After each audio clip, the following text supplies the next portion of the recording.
आज मैं कुंदन कुमार एडुकार्ट का जो सैम्पल पेपर क्लास 10th के लिए है 2021-2022 सेक्शन के बच्चे के लिए, जो बच्चे 10th क्लास में पढ़ते हैं CBSE में, आज उसी के ग्रामर एंड राइटिंग सेक्शन के ग्रामर सेक्शन का जो सैम्पल पेपर 10 जो सेल्फ असेसमेंट है एडुकार्ट का, उसकी आज मैं चर्चा करूँगा।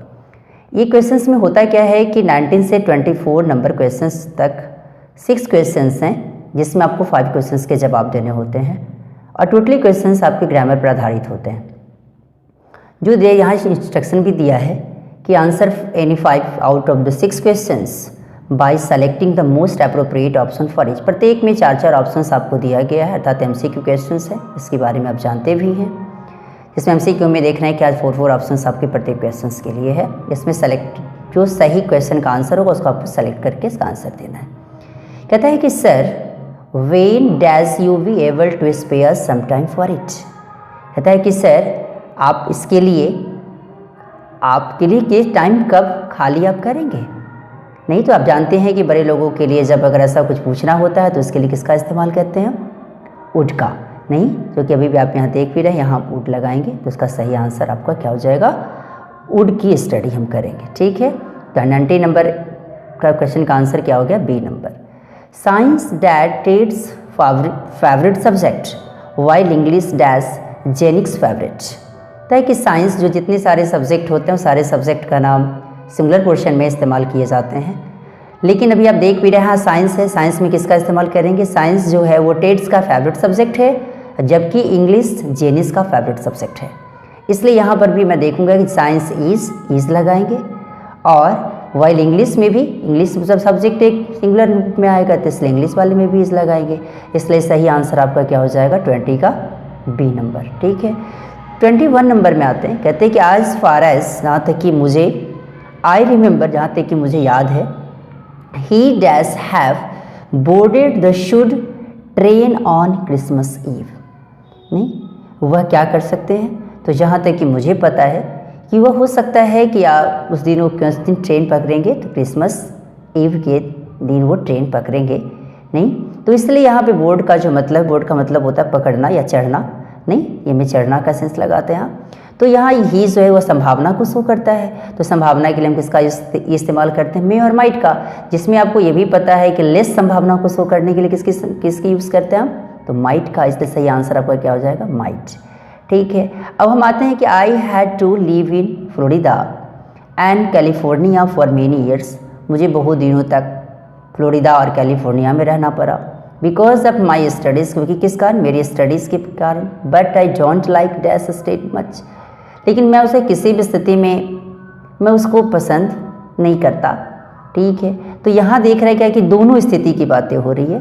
नहीं, दोनों स्थिति की बातें हो रही, ना फ्लोरिडा और कैलिफोर्निया, दोनों को मैं किसी स्थिति में पसंद नहीं करता।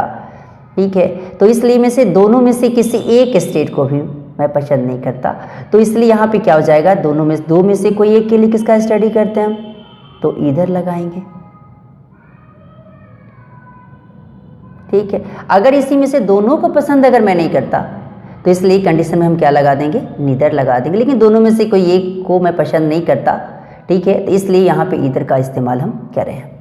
दूसरा नंबर कहते हैं क्या है कि 23rd में हम आते देखते हैं 23rd में क्या है कि change the narration of the following sentence by choosing the correct option. The leader said, ladies and gentleman, it is my proud privilege to talk to you this morning. तो इसको किस पोर्शन में लाना है, तो इसको मुझे डायरेक्ट से इनडायरेक्ट में लाना है। यहाँ से यहाँ तक का जो पोर्शन देख रहे हैं सारे किस में दिया हुआ है, तो डायरेक्ट स्पीच में दिया हुआ है, और इसको मुझे इनडायरेक्ट में लेना है। तो इसके लिए मुझे क्या करना पड़ेगा, पहले रफ एक बनाना पड़ेगा। तो रफ में लिखते हैं क्या, the leader said ladies and gentlemen, it is my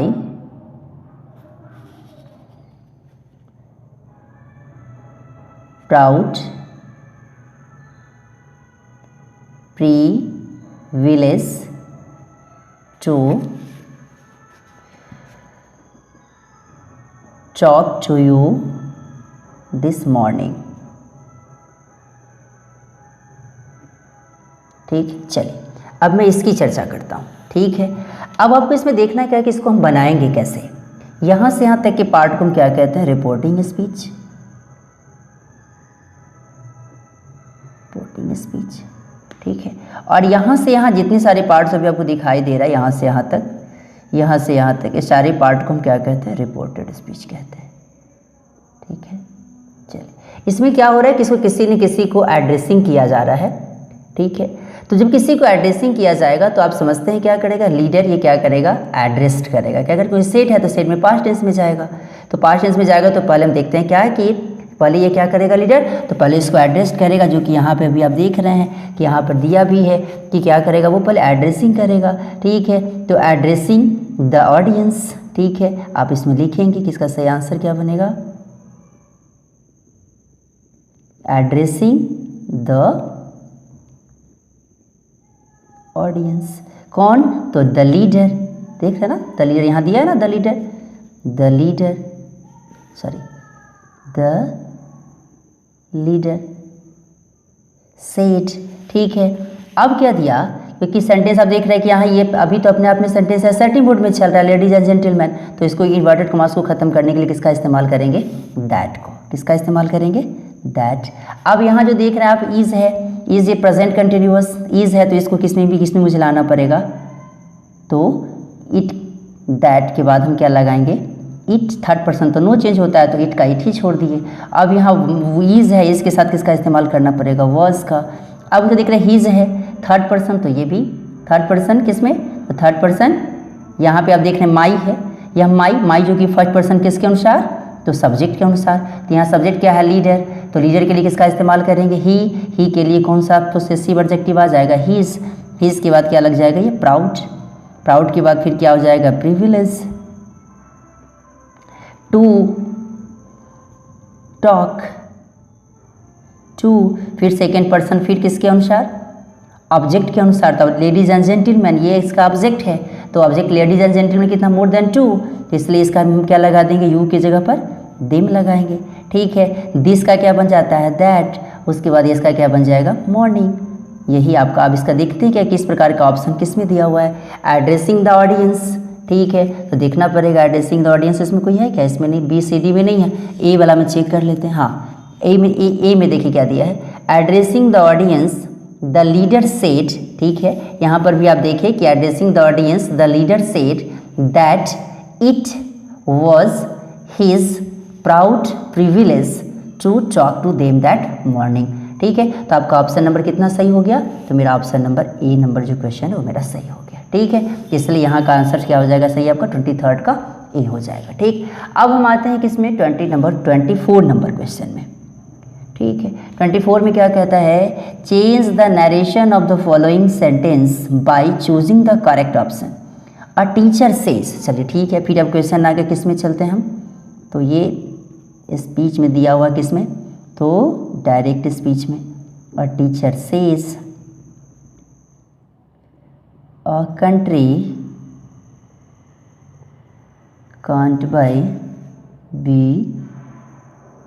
peaceful, peaceful, peaceful until good education is provided to each child। पहले से पता है ये रिपोर्टिंग स्पीच, और यहाँ से यहाँ तक के सारे को क्या कहते हैं, रिपोर्टेड स्पीच के नाम से जानते हैं।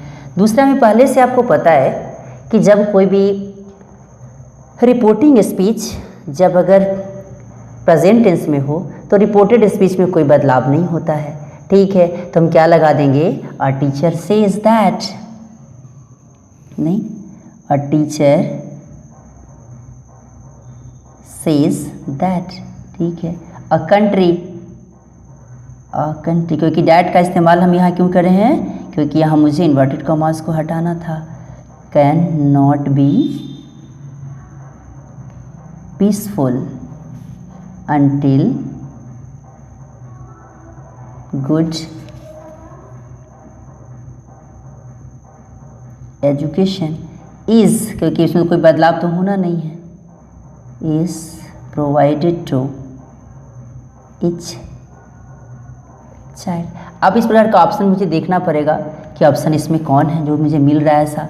अब आप देख लीजिए, यहाँ तक चलते ही बोलता है कि अ टीचर सेज दैट, ये तो सब में है, teacher says that a country, ठीक है कंट्री, कांट बीन, अब यहाँ देखिए यहाँ से डिफरेंट कर, कुडंट बी, तो ये पास्ट टेंस में रहता तब तो कुडंट बी, ऐसा तो नहीं है। फिर यहाँ देखिए कांट बीन, तो लगता नहीं है। फिर बाद देख रहे हैं कंट्री कांट पीसफुल, ठीक है, कांट बी पीसफुल लगा देते हैं आप, can't be peaceful until good education is provided to each child, ठीक है।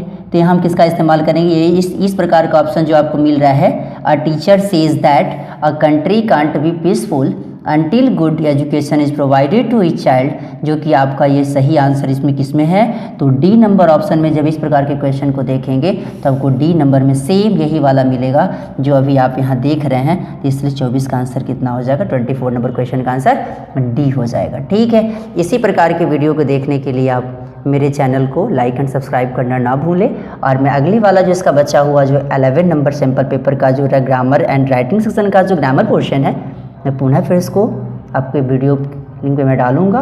और मेरा प्रत्येक आप देखें, आपको अच्छा लगा इसको सब्सक्राइब और लाइक करना ना भूलें। Thanks a lot.